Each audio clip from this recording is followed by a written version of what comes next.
Bizda taxminim bo'yicha grija ko'rmayapman. Bir boshdan oyoq MRT qilib ko'raylik, javobini ko'ramiz. Nimalar deyapsiz? Qanaqa boshdan oyoq tekshirtiramiz? Bitta grijani aniqlay olmasangiz, qanaqa doktorsiz o'zi? Okey, bu qo'rqinchli narsa emas. Oddiygina grija. Bitta chiroyli qilib massaj yozib beraman, hozir dorilarni ham hammasini yozib beraman. 3 oy, 2 oyda yaxshi bo'lib ketasiz, okey?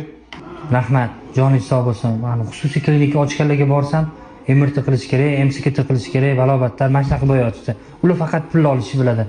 Rahmat, doktor.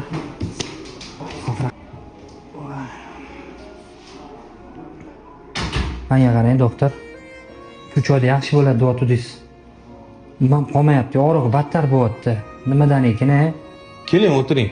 Dorilar sekin-sekin ta'sir qiladi, og'riqli bo'lib turadi. Shamollashingiz bo'lsa ham ozgina zirlatib og'ritib turadi. 3-4 oydan beri shunaqa bo'lganligi uchun battar bo'lib ketyapti deb aniq qildim-da. Xavotir olmang, dorilar yaxshi ta'sir qilsin, o'tib ketadi. Rahmat, voy, vashsha. Bellarim og'rib ketyapti. Borgan doktorim foyda bermayapti-ku ham. Menga qarang aka, sog'liq sizniki. Boshqa hech kim tiklab bera olmaydi.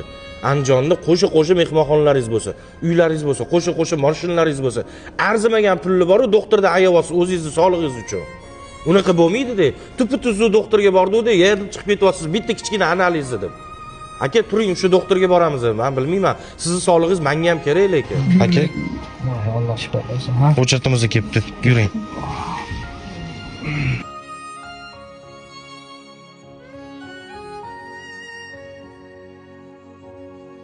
Markazlarga aytdim. Bu grija emas, o'simta ekan. Hop, doktor nimadir qilish iloji bormi? Olib tashlasa bo'ladimi operatsiya qilib? O'simta tanani qoplab olgan. Agar vaqtliroq tekshirganimizda, balki ulgurarmidik. Uje kech, okey?